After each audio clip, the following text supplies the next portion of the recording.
Well. Shit. Everybody popping. Shit. Well, I guess Edward Hearn can't talk no more shit now. But the real question is like, you know, B samples. Like, how come everybody always gotta wait for a B sample and all this stuff? You know, if he popped on the 17th, and the fight was like, what, 3 days? 3 days from then? If he popped on the 17th, y'all notified him he should have been pissing on the 17th. Because that's the reason why everybody's paying all that money for it, right? And if not the 18th, the 19th. Because that's what everybody's paying for, paying for, right? So, you know, that's the thing that gets me. And then not only that is that, you know, it was purposely, you know, not told to Oscar Rivas' team and not told to the WBC of Dillian White popping allegedly for a drug test. But my whole thing is that if you allegedly pop on a drug test in the UK, shouldn't it be your obligation to tell the WBC, to tell VADA? Shouldn't there have been something that VADA should have been informed about?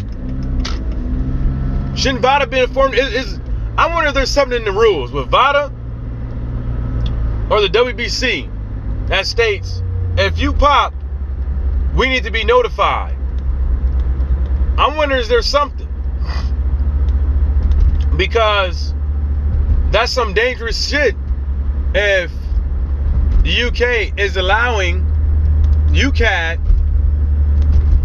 if it's true that UCAD did indeed allow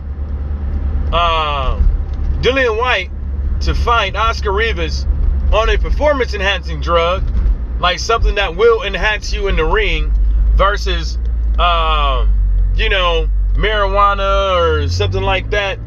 You know, something that's not going to enhance your strength and endurance and stuff. I think something should be done. That's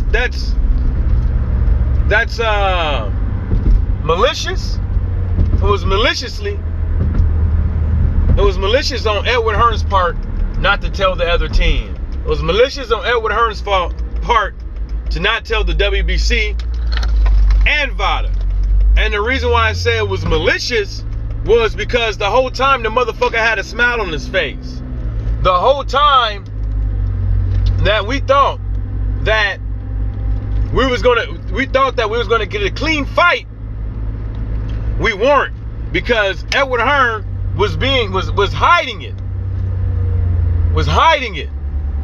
Now, if it's for some steroids, like this motherfucker was on a stack or something like that, yeah, I'm all for it. If you saying Big Baby Miller should be banned, he was coming in there to kill your friend and blah blah whoop whoop. Then what about what should happen with Dillian White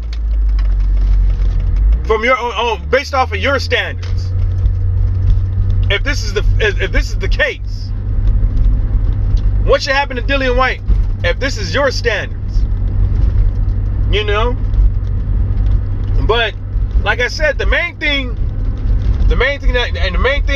if all this stuff is true, there's some type of reform that needs to happen with UCAD, or the WBC should change their rules. WBC should change their rules that if you pop with any drug organization, you must inform us immediately.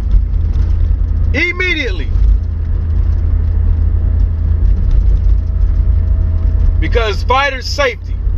That's why. Because of fighters' safety. Fair playing field. The liability of hurting somebody in the ring on PEDs goes up.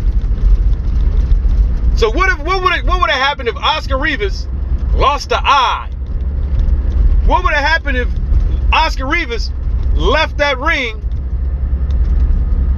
not who he was before he stepped in that ring? What should happen then if he did pop for PEDs? Should UCAT be like, oh man, you know, it's just protocol over here to get the B sample and go through it? Come on, man. The WBC need to change their rules if UCAT don't want to get on board. If this is true. If it's true that UCAT can hide shit and that promoters cannot tell people, then what should happen is that the WBC should change their motherfucking rules. Yeah. And on that note, shout outs to the LDBC and everybody stay sucker free.